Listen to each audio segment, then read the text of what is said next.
আসসালামু আলাইকুম রহমাতুল্লাহি ওয়া বারাকাতুহু। প্রিয় দর্শকবৃন্দ, আল্লাহ তাআলা কোরআনে ঘোষণা দিয়েছেন, আমি আমার ঈমানদার বান্দাদের জন্য এমন সব নিয়ামত প্রস্তুত করেছি যা কোনো চোখ কখনো দেখেনি, কোনো কান কখনো শোনেনি এবং কোনো মানুষের হৃদয়েও কল্পনা আসেনি। আজকের আলোচনায় আমরা জানব জান্নাতের সেই অফুরন্ত নিয়ামত সম্পর্কে যেগুলো মুমিনদের জন্য অপেক্ষা করছে। চলেন ভিডিওটি। তো সবার প্রথমে আমরা জানব যে জান্নাত আল্লাহ পাক রব্বুল আলামিন আমাদের জন্য নির্ধারণ করেছেন, সেই জান্নাতটা আসলে কিসের তৈরি? সাবিকু ইলা মাগফিরাতিম মিন রাব্বিকুম ওয়া জান্নাতিন আরদুহা কাআরদিল সামাই ওয়াল আরদ। হযরত আবু হুরায়রা রাদিয়াল্লাহু তাআলা আনহু এর বর্ণনা। তিনি বলেন, আমি আরজ করলাম, ইয়া রাসূলুল্লাহ সাল্লাল্লাহু আলাইহি ওয়াসাল্লাম, জান্নাত কিসের তৈরি? জবাবে আল্লাহ রাসূল সাল্লাল্লাহু আলাইহি ওয়াসাল্লাম বললেন, জান্নাতের একটি ইট স্বর্ণের, একটি ইট রৌপ্যর। সুবহানাল্লাহ।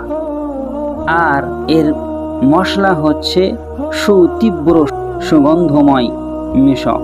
এর পাথরগুলো হচ্ছে মতি ও ইয়াকুতের, আর মাটিগুলো হচ্ছে জাফরানের।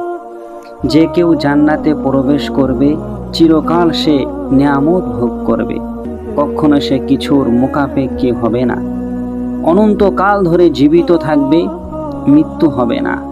জান্নাতীদের কাপড় চোপড় কখনো ময়লাযুক্ত ও দুর্গন্ধময় হবে না, তাদের যৌবন শেষ হবে না।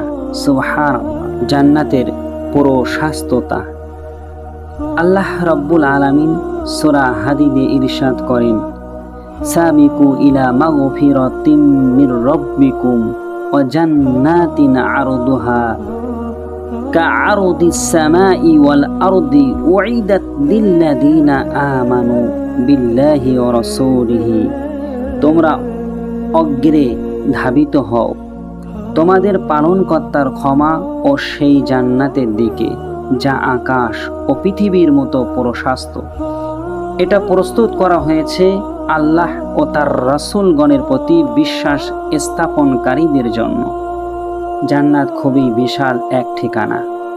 এর প্রশস্ততা কি পরিমাণ তা কিছু আন্দাজ করা যায়। সবচেয়ে নিম্নমানের জান্নাতি ব্যক্তির ভাগ্য যা জুটবে তার প্রতি লক্ষ্য করলে কোনো বর্ণনায় পাওয়া যায়, সবচেয়ে নিম্নমানের জান্নাতি যে হবে সে 1000 বৎসরের পথ পরিমাণ দূর পর্যন্ত নিজের নিয়ামত রাজি দেখবে। সুবহানাল্লাহ। বর্ণনা অন্তরে উল্লিখিত রয়েছে, সবচেয়ে নিম্ন স্তরের জান্নাতি যে হবে তার ভাগ্য যা হবে তা এ দুনিয়া ও এ ধরনের আরো 10টি দুনিয়ার সমান। এখানে উল্লেখ করতে হয়, এসব কিছু বলা হয়েছে একমাত্র সম্মোধিত ব্যক্তিদেরকে বোঝানোর জন্য। সূরা হাদীদেই রয়েছে, সাধারণ মানুষের বোধগম্য করে তোলার জন্য জান্নাতের প্রশস্ততাকে আসমান জমিনের প্রশস্ততার সাথে তুলনা করা হয়েছে। জান্নাতের দুয়ার, জান্নাতের দরজা কেমন হবে? হযরত আবু সাঈদ খুদরি রাদিয়াল্লাহু তাআলা আনহু থেকে বর্ণিত, তিনি বলেন, রাসূল কারীম সাল্লাল্লাহু আলাইহি ওয়াসাল্লাম ইরশাদ করেছেন, জান্নাতে সমপরিমাণ দুয়ার হবে। সমগ্র সৃষ্টি জগতে এর যে কোনো একটি দুয়ার দিয়েই আসা যাওয়া করতে পারবে। তিরমিজি শরীফের হাদিস। হযরত উমর ইবনুল খাত্তাব রাদিয়াল্লাহু তাআলা আনহু থেকে বর্ণিত, তিনি বলেন, রাসূল কারীম সাল্লাল্লাহু আলাইহি ওয়াসাল্লাম ইরশাদ করেছেন, তোমাদের মধ্যে যে কোনো মুসলমান উযু করবে ভালোভাবে, পানি ব্যবহার করবে এবং উযুর পর এ দোয়া পাঠ করবে, আশহাদু আল্লা ইলাহা ইল্লাল্লাহু ওয়াহদাহু লা শারীকা লাহু ওয়া আশহাদু আন্না মুহাম্মাদান আবদুহু ওয়া রাসূলুহু। আমি সাক্ষ্য দিচ্ছি আল্লাহ ব্যতীত কোনো ইলাহ নেই, তিনি একক, তার কোনো শরীক নেই। আমি আরও সাক্ষ্য দিচ্ছি হযরত মুহাম্মদ সাল্লাল্লাহু আলাইহি সাল্লাম তার বান্দা ও প্রেরিত রাসূল, তাহলে তার জন্য জান্নাতের 8টি দুয়ারই খুলে দেওয়া হবে। সুবহানাল্লাহ। যে কোনো দুয়ার দিয়ে ইচ্ছা সে জান্নাতে প্রবেশ করতে পারবে। মুসলিম শরীফের হাদিস। উপরোক্ত হাদিস থেকে জান্নাতের 8টি দুয়ারের কথা জানা যায়। হযরত আবু হুরায়রা রাদিয়াল্লাহু তাআলা আনহু থেকে বর্ণিত, তিনি বলেন, রাসূল করিম সাল্লাল্লাহু আলাইহি সাল্লাম ইরশাদ করেন, যে কেউ আল্লাহ রাব্বুল আলামিনের সন্তুষ্টি লাভের আশায় আল্লাহর রাস্তায় একই ধরনের 2টি জিনিস, যেমন 2টি দিরহাম, 2টি দিনার, 2টি টাকা, 2টি কাপড় দান করবে, তাকে জান্নাতে এই বলে ডাকা হবে, হে আল্লাহর বান্দা, এটাই উত্তম। যে ব্যক্তি নামাজি ছিল তাকে নামাজের দুয়ার দিয়ে, যে মুজাহিদ ছিল তাকে জেহাদের দুয়ার দিয়ে ডাকা হবে, সদকার দুয়ার দিয়ে ডাকা হবে তাকে, যে ছিল সদকা খয়রাতকারী। বাবুর রায়হান থেকে ডাকা হবে তাকে, যে ব্যক্তি রোজাদার। রাসূল সাল্লাল্লাহু আলাইহি সাল্লামের এই পবিত্র কণ্ঠ নিঃসৃত এ বাণী শুনে হযরত আবু বকর রাদিয়াল্লাহু তাআলা আনহু আরজ করলেন, ইয়া রাসূলুল্লাহ সাল্লাল্লাহু আলাইহি সাল্লাম, আমার পিতামাতা আপনার জন্য কুরবান হোক। এমন সৌভাগ্যবান কি কেউ হবে যাকে সম্মান প্রদর্শন পূর্বক সকল দোয়া থেকে ডাকা হবে? যদিও তার প্রয়োজন নেই, কারণ মূল উদ্দেশ্য তো হলো জান্নাতে প্রবেশ করা, আর তা এক দুয়ার দিয়ে প্রবেশ করলেই অর্জিত হয়ে যায়। কিন্তু এরপরেও জিজ্ঞেস করছি। জবাবে আমার নবী বললেন, হ্যাঁ, অবশ্যই এই ধরনের সৌভাগ্যবান মানুষ হবে, এমনকি আমি আশা করি তাদের মধ্যে তুমিও হবে একজন। সুবহানাল্লাহ। তিরমিজি শরীফের হাদিস। ফাতহুল বারীর রচয়িতা আল্লামা ইবনে হাজার আসকালানী রহমাতুল্লাহ আলাই লেখেন, উপরোক্ত হাদিস থেকে জান্নাতের 8টি দুয়ারের সন্ধান পাওয়া যায়। জান্নাতের 8টি দরজা: বাবু সালাত বা নামাজের দুয়ার, বাবু জেহাদ বা জেহাদের দুয়ার, বাবু সাদাকাহ বা দান খয়রাতের দুয়ার। 4 নম্বর হলো বাবুর রায়হান বা রোজাদারের দুয়ার। অতঃপর তিনি আরও লেখেন, 5 নম্বরে বলেছেন, এটা নিশ্চিত একটি বাবুল হজ বা হজের দুয়ারও হবে। 6 নম্বরে আরেকটি দুয়ার হবে তাদের যারা নিজেদের গোসা কমিয়ে রেখেছে। এ বিষয়ে মুসনাদে আহমাদে একখানা হাদিসও বর্ণিত হয়েছে। 7 নম্বরটি হলো আরেকটি দুয়ার হবে যার নাম বাবুল আইমান। এই দুয়ার দিয়ে হিসাব নিকাশ ও আজাব ছাড়া তারাই জান্নাতে প্রবেশ করবে বা আল্লাহ রাব্বুল আলামিনের প্রতি ভরসাশীল হবে। 8 নম্বর বাবু জিকির বা জিকির আজগারেও একটি দুয়ার হবে। এ সম্পর্কে তিরমিজি শরীফে একখানা হাদিসও ইঙ্গিত করা হয়েছে। তাছাড়া এও হতে পারে 8ম দুয়ার বাবু জিকির না হয়ে বরং রব্বুল ইলিম বা জ্ঞানের দুয়ারও হবে। তিনি আরও লেখেন, এও হতে পারে হযরত আবু বকর সিদ্দিক রাদিয়াল্লাহু তাআলা আনহু ফাজাইল বর্ণনা করতে গিয়ে যেসব দুয়ারের কথা আলোচনা করা হয়েছে তা জান্নাতের মূল দুয়ারগুলো নয়, বরং এর অভ্যন্তরীণ দুয়ার হবে। কারণ আমলে সালেহ তথা নেক কর্মের ধরন 8-এর চেয়ে আরও বেশি। প্রত্যেক নেক আমলের প্রতিদান হিসাবে যদি একটা দুয়ার হয় তাহলে অনেকগুলো দুয়ার হতে পারে। তাই হতে পারে আমলে সালেহ বা নেক আমলের দুয়ার দ্বারা অভ্যন্তরীণ দুয়ারগুলো বোঝানো উদ্দেশ্য। জান্নাতে প্রবেশকালে ফারিস্তাদের সালাম ও মোবারকবাদ জ্ঞাপন। যখন তারা উন্মুক্ত দরজা দিয়ে জান্নাতে পৌঁছাবে এবং জান্নাতের রক্ষীরা তাদেরকে বলবে, তোমাদের প্রতি সালাম, তোমরা সুখে থাকো, অতঃপর সদা সর্বদা বসবাসের জন্য তোমরা জান্নাতে প্রবেশ করো। জান্নাতবাসীদেরকে জান্নাতে অবস্থান করার জন্য সম্মান মর্যাদা সহকারে প্রবেশ করানো হবে। তাদেরকে স্বাগত জানানোর জন্য পূর্ব থেকেই দুয়ার খুলে রাখা হবে। জান্নাতে দারোয়ান ফারিস্তা সালাম করবে এবং সুখময় জীবন যাপনের জন্য মোবারকবাদ জানাবে। একথা শুনিয়ে দেওয়া হবে, আপনারা এমন এক স্থানে অবস্থান করুন যেখানে শুধু শান্তি আর শান্তি এবং নিরাপত্তা আর নিরাপত্তাই বিরাজমান। এখানে আপনারা চিরকাল শান্তিতে অবস্থান করবেন। এখানে কোনো ভয় বা শঙ্কা নেই, কোনো ধরনের দুঃখ কষ্টও নেই। জান্নাতে প্রবেশ করায় জান্নাতীদের কৃতজ্ঞতা জ্ঞাপন। পবিত্র কোরআনে সূরা জুমারে বলা হয়েছে, তারা বলবে সমস্ত প্রশংসা আল্লাহর, যিনি আমাদের প্রতি তার ওয়াদা পূর্ণ করেছেন এবং আমাদেরকে এই ভূমির উত্তরাধিকারী করেছেন। আমরা জান্নাতের যেখানে ইচ্ছা বসবাস করব। মেহনতকারীদের পুরস্কার কতই না চমৎকার। এর দ্বারা উদ্দেশ্য হচ্ছে আল্লাহ রাব্বুল আলামিন প্রত্যেক জান্নাতীর জন্য অনেক প্রশস্ত ও দীর্ঘ স্থান বরাদ্দ করে রেখেছেন, যেখানে তার পূর্ণ অধিকার থাকবে, যেখানে ইচ্ছা অবস্থান করবে। কোনো প্রকার বাধা বিপত্তি নেই এবং কোনো স্থান এমনও নেই যা অবস্থানযোগ্য নয়। কখনো যদি অপর কোনো জান্নাতীর সঙ্গে সাক্ষাৎ করতে চায়, তাহলে এই সুযোগও তাকে দেওয়া হবে।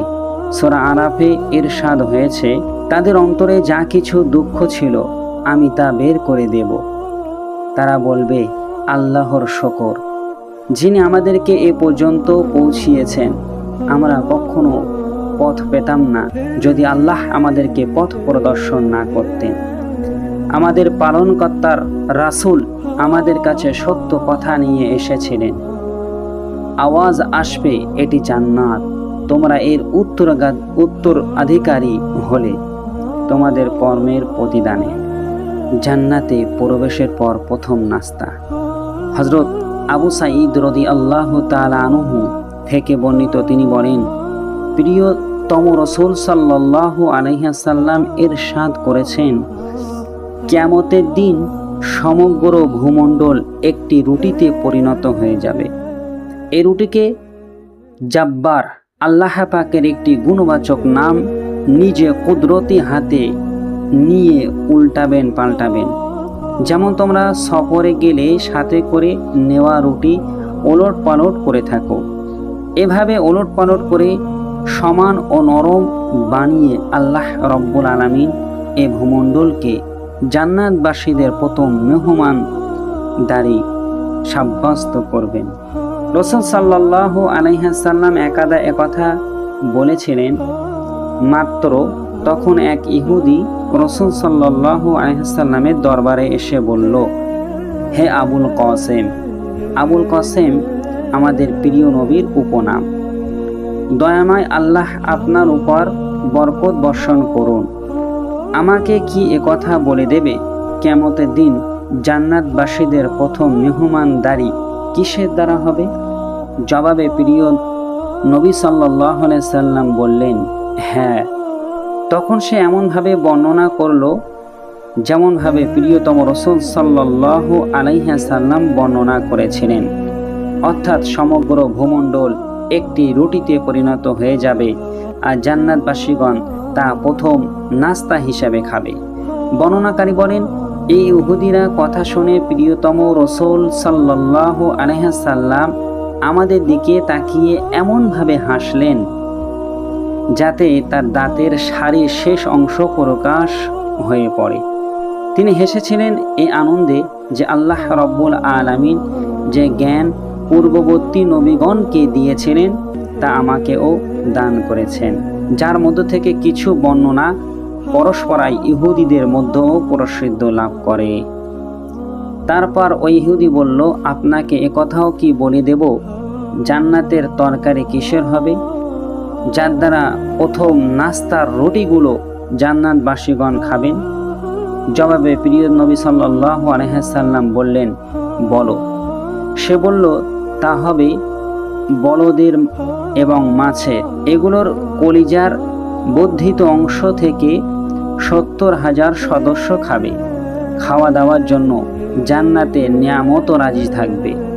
তথায় অবস্থান গ্রহণের পর তথায় অবস্থান গ্রহণের পর থেকেই তারা পানাহার করতে থাকবে। কিন্তু সর্বপ্রথম মেহমান হিসাবে যে নাস্তা পেশ করা হবে তা হবে জমিন দ্বারা তৈরি রুটি। এই নাস্তা খাওয়ানোর মধ্যে ফায়দা হলো জমিনে বিভিন্ন ধরনের স্বাদ ও বৈশিষ্ট্য রয়েছে, যা বিভিন্ন অঞ্চল ও দেশে উৎপন্ন ফলমূল, খাদ্যদ্রব্য, শাকসবজি ও অন্যান্য জিনিসপত্রে পাওয়া যায়। যেহেতু কোনো ব্যক্তি জমিনে সৃষ্টি সর্বপ্রকার নিয়ামত ভক্ষণ করতে সক্ষম নয়, বরং প্রত্যেকেই একটা খেয়ে থাকলে অপরটা থেকে বঞ্চিত হয় বা অপরটা তার ভাগ্য জোটে না, তাই প্রথমেই সমগ্র ভূমণ্ডলকে রুটি বানিয়ে জান্নাতীদের প্রথম নাস্তা হিসাবে পেশ করা হবে। এর মাধ্যমে একসাথে সকল প্রকার বস্তু স্বাদ আস্বাদন করিয়ে দেওয়া হবে। এরপর জান্নাতের অন্য নিয়ামত রাজি তাদের সামনে আসবে আর তারা তা উপভোগ করবে। একথা চিরসত্যই শুধু নয়, বাস্তবতা হয়েই তাদের সামনে দেখা দিবে যে দুনিয়ার জীবনে জান্নাতীরা যা কিছুই পানাহার করে থাকুক না কেন, সেসব জান্নাতের নিয়ামত রাজির সামনে অতি ঠুকনো। জান্নাতবাসীদের দেহ আকৃতি ও পবিত্রতা ও সৌন্দর্য কেমন হবে? হযরত আবু হুরায়রা রাদিয়াল্লাহু তাআলা আনহু থেকে বর্ণিত, তিনি বলেন, প্রিয় নবী সাল্লাল্লাহু আলাইহি সাল্লাম ইরশাদ করেন, প্রথম যে গ্রুপ জান্নাতে প্রবেশ করবে তাদের দেহ আকৃতি 14 তারিখের পূর্ণিমার চাঁদের ন্যায় ঝলমল হবে। তাদের পরে দ্বিতীয় যে দলটি জান্নাতে প্রবেশ করবে তাদের আকৃতি তদুজমিন নক্ষত্রের ন্যায় আলো ঝলমল হবে। সকল জান্নাতীর অন্তর যেন একটি অন্তর হবে, অর্থাৎ তাদের পরস্পরে মহব্বত বন্ধুত্ব এতই গভীর হবে যেন শরীর অনেকগুলো আর অন্তর একটি। তাদের পরস্পরে কোনো বিষয়ে মতনৈক্য হবে না, একের প্রতি অপরের ঘৃণা বিদ্বেষ হবে না। প্রত্যেকের জন্য কমপক্ষে 2 জন হুর ও প্রত্যেক স্ত্রীর পায়ের গোছার মাজ্জা বাইরে থেকে দেখা যাবে। তারা সকাল বিকাল আল্লাহ রব্বুল আলামিনের তাসবিহ পাঠ করবে। তারা কখনো অসুস্থ হবে না, পেশাব পায়খানা করবে না, তাদের নাক থেকে আবর্জনা বের হবে না, কফ কাশ বের হবে না। তাদের পাত্রগুলো হবে স্বর্ণ ও রৌপ্য নির্মিত, তাদের চিরুনি হবে স্বর্ণের। তাদের অগ্নিভাণ্ড থেকে খুশবু ছড়ানোর জন্য যা ব্যবহার করা হবে তা হবে উদ বা চন্দন কাঠ। তাদের ঘাম হবে মিশকের ন্যায় সুগন্ধময়। সবাই নিজেদের আদি পিতা হযরত আদম আলাইহিস সালামের আকৃতি বিশিষ্ট হবে। তাদের দেহের আকৃতি হবে দৈর্ঘ্যতায় 60 হাত। মিশকাত শরীফের হাদিস। আলোচ্য হাদিস শরীফ থেকে জান্নাতবাসীদের ও তাদের স্ত্রীদের রূপ সৌন্দর্যের কথা, পাশাপাশি তাদের পরিচ্ছন্নতা পবিত্রতার কথাও জানা গেল। তাদের নাক সাফ করার প্রয়োজন হবে না, সম্মুখীন হতে হবে না, কফ কাশির তাদের পেশাব করতে হবে না, প্রয়োজন হবে না কখনো পায়খানার। তাদের থেকে যে ঘাম নির্গত হবে তা গরমের প্রতিক্রিয়া হিসাবে নয়, বরং তাদের খাদ্য হজম হওয়ার মাধ্যম হবে তা। তাছাড়া এ ঘাম খুবই সুগন্ধময় হবে। উপরে বর্ণিত হাদিস শরীফে জান্নাতবাসীদের অগ্নিভাণ্ডে জ্বলন্ত বস্তু উদ কাঠ হবে বলা হয়েছে। বোঝার জন্য উদকে আগর কাঠ ধরে নিন, যার দ্বারা আগরবাতি তৈরি হয়। আগর মূল্যবান জিনিস, তাই অন্যান্য লাকড়ির চিকন চিকন শালাকাই এর অংশ মিশ্রিত করে আগরবাতি বানানো হয়। জান্নাতে কোনো জিনিসই কম হবে না, তাই সুগন্ধের জন্য শুধু উদই ব্যবহার করা হবে, তার সাথে অন্য কোনো জিনিস মিশ্রিত করা হবে না। আর দুনিয়ার অপর আখেরাতের উদকে অনুমান করা ঠিক হবে না, কারণ দুনিয়ার উদ আখেরাতের উদের মাঝে অনেক ব্যবধান হবে। তারপর এই অগ্নি ভাণ্ড কি আগুন দ্বারা জ্বালানো হবে না অন্য কোনো জিনিস দ্বারা, তা এখানে বলা হয়নি। জান্নাতের বাগান ও বৃক্ষ। পবিত্র কোরআনে সূরা নাবাই আল্লাহ রব্বুল আলামিন ইরশাদ করেন, পরহেজগারদের জন্য রয়েছে সাফল্যর উদ্যান, আঙ্গুর, সমবয়স্কা, পূর্ণ যৌবনা তরুণী এবং পূর্ণ পান পাত্র। সূরা জারিয়াতে ইরশাদ হয়েছে, খোদা ভীরুরা জান্নাতে ও প্রস্রবণে থাকবে এমত অবস্থায় যে তারা গ্রহণ করবে যা তাদের পালনকর্তা তাদেরকে দেবেন। নিশ্চয়ই ইতিপূর্বে তারা ছিল সৎ কর্মপরায়ণ। হযরত আবু সাঈদ খুদরি রাদিয়াল্লাহু তাআলা আনহু থেকে বর্ণিত, তিনি বলেন, প্রিয় রাসূল সাল্লাল্লাহু আলাইহি ওয়াসাল্লাম ইরশাদ করেছেন, নিশ্চয় জান্নাতে একটি বৃক্ষ রয়েছে যার ছায়া সবচেয়ে উত্তম ও দূরতগামী। হালকা ঘোড়ার আরোহণ করে অতিক্রমকারী ব্যক্তিও সুদীর্ঘ 100 বৎসরের শেষ করতে পারবে না। হযরত আবু হুরায়রা রাদিয়াল্লাহু তাআলা আনহু থেকে বর্ণিত, তিনি বলেন, রাসূল সাল্লাল্লাহু আলাইহি সাল্লাম ইরশাদ করেছেন, জান্নাতে কোনো বৃক্ষই এমন হবে না যার কাণ্ড স্বর্ণের হবে না। সুবহানাল্লাহ। সুনানে তিরমিজিতে বর্ণিত আছে। হযরত জাবির বিন আব্দুল্লাহ রাদিয়াল্লাহু তাআলা আনহু বলেন, আমি হযরত সালমান ফারসি রাদিয়াল্লাহু তাআলা আনহু এর কাছে গেলাম। তিনি কথা বলতে বলতে একটি ছোট্ট লাকড়ির টুকরা হাতে নিলেন।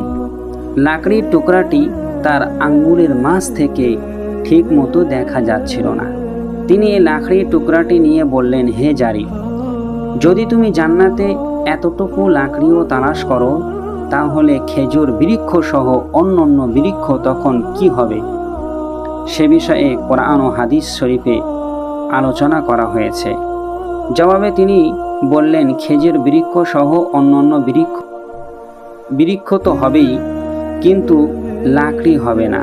এগুলোর কাণ্ড হবে মতি ও স্বর্ণ নির্মিত, আর উপরে থাকবে খেজুর।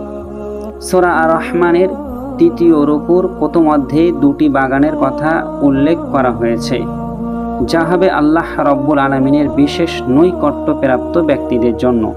অর্থাৎ প্রত্যেক নৈকট্যপ্রাপ্ত ব্যক্তির জন্য 2টি বাগান হবে।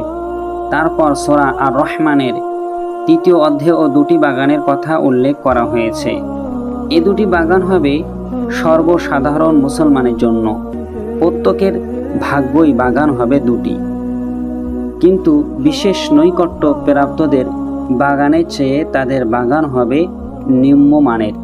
পবিত্র কোরআনে ইরশাদ হয়েছে, যে ব্যক্তি তার পালনকর্তার সামনে উপস্থিত হওয়ার ভয় রাখে তার জন্য রয়েছে 2টি উদ্যান। অতএব তোমরা উভয়ে তোমাদের পালনকর্তার কোন কোন অবদান অস্বীকার করবে? উভয় উদ্যানই ঘন শাখা পল্লব বিশিষ্ট। অতএব তোমরা উভয়ে তোমাদের পালনকর্তার কোন কোন অবদান অস্বীকার করবে? উভয়ের মধ্যে প্রত্যেক ফল বিভিন্ন রকমের হবে। অতএব তোমরা উভয়ে তোমাদের পালনকর্তার কোন কোন অবদান অস্বীকার করবে? তারা তথায় রেশমের আস্তর বিশিষ্ট বিছানার উপর হেলান দিয়ে বসবে। উভয় উদ্যানের ফল তাদের নিকটে ঝুলবে। অতএব তোমরা উভয়ের তোমাদের পালনকর্তার কোন কোন অবদান অস্বীকার করবে? তথায় থাকবে রমণীগণ, কোন জিন ও মানব পূর্বে যাদেরকে ব্যবহার করেনি। অতএব তোমরা উভয়ে তোমাদের পালনকর্তার কোন কোন অবদান অস্বীকার করবে? কাউসার নহর।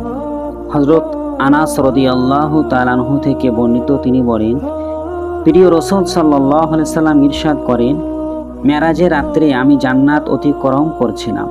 তখন আমার দৃষ্টিগোচর হলো এমন নহর যার উভয় তীরে মতির কব্বা ছিল। আমি জিজ্ঞেস করলাম, জিবরাইল, এটা কি? জবাবে তিনি বললেন, এটা কাউসার, যা আপনার পালনকর্তা আপনাকে দান করেছেন। এরপর ফারিস্তা এর মাটিতে নিজের হাত রেখে তীব্র সুঘ্রাণময় মেশক বের করেন। উপরোক্ত বর্ণনা সবই বুখারী শরীফের।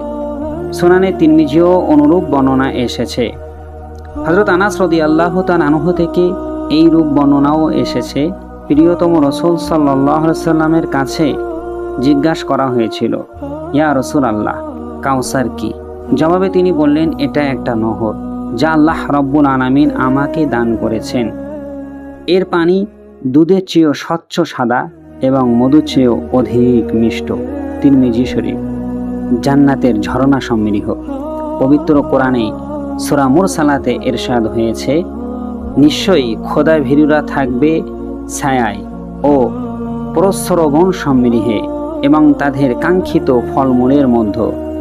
সূরা গশিয়ায় ইরশাদ হয়েছে, অনেক মুখমণ্ডল সেদিন হবে সজীব, তাদের কর্মের কারণে সন্তুষ্ট তারা থাকবে সুউচ্চ জান্নাতে, তথায় শুনবে না কোনো আশার কথাবার্তা, তথায় থাকবে প্রবাহিত ঝরনা।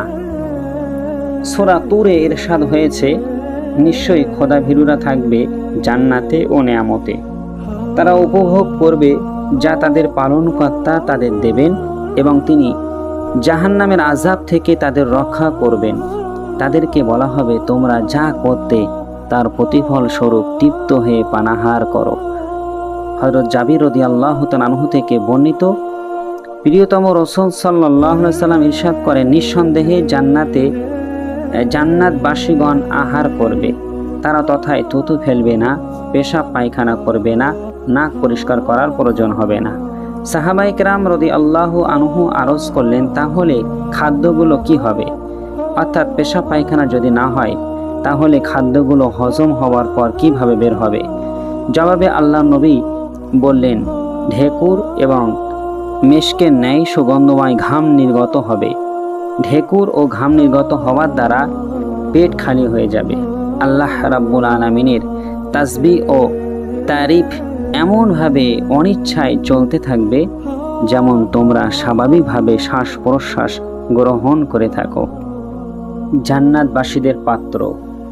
পবিত্র কোরআনে সূরা যুখরুফে ইরশাদ হয়েছে, তাদের কাছে পরিবেশন করা হবে স্বর্ণের থালা ও পানপাত্র, তথা রয়েছে মন যা চায় এবং নয়ন যাতে তৃপ্ত হয়, তোমরা তথায় চিরকাল থাকবে।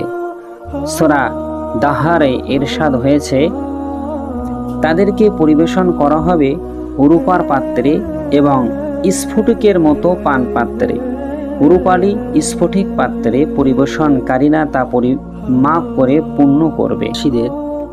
জান্নাতবাসীদের পোশাক ও অলঙ্কার আদি। যারা বিশ্বাস স্থাপন করে এবং সৎকর্ম সম্পন্ন করে, আমি সৎকর্মশীলদের পুরস্কার নষ্ট করি না। তাদেরই জন্য আছে বসবাসের জান্নাত, তাদের পাদদেশে প্রবাহিত হবে নহর সমৃদ্ধ। তাদের তথায় স্বর্ণ কঙ্কণে অলঙ্কৃত করা হবে এবং তারা পাতলা ও মোটা রেশমের সবুজ কাপড় পরিধান করবে, এমতো অবস্থায় যে তারা সিংহাসনে সমাসীন হবে। চমৎকার প্রতিদান এবং কত উত্তম আশ্রয়। আলোচ্য আয়াতে প্রথমে জান্নাতি ব্যক্তিদের কঙ্করণ পরিধানের কথা বলা হয়েছে, তাদেরকে রূপার কঙ্কন পরানো হবে। জান্নাতের মুকুট। হযরত আবু সাঈদ খুদরি রাদিয়াল্লাহু তাআলা আনহু থেকে বর্ণিত, আল্লাহ রাসূল সাল্লাল্লাহু আলাইহি সাল্লাম ইরশাদ করেন, জান্নাতীদের মাথায় মুকুট থাকবে যার মধ্যে সবচেয়ে নিম্নমানের মতির চমক এতই উজ্জ্বল হবে যে পূর্ব পশ্চিমের মাঝামাঝি বিশাল শূন্য স্থান আলোকিত করে তুলবে। এই মুকুট সমৃদ্ধের মধ্য থেকে সবচেয়ে নিম্নমানের মতিও এ দুনিয়ার যদি এসে যায় তাহলে পৃথিবীর পূর্ব থেকে পশ্চিম প্রান্ত পর্যন্ত পুরো এলাকায় আলোকিত হয়ে উঠবে। জান্নাতীদের বিছানা। সূরা আর-রহমানে ইরশাদ হয়েছে, তারা তথায় রেশমের আস্তর বিশিষ্ট বিছানায় হেলান দিয়ে বসবে, উভয় উদ্যানের ফল তাদের নিকটে ঝুলবে।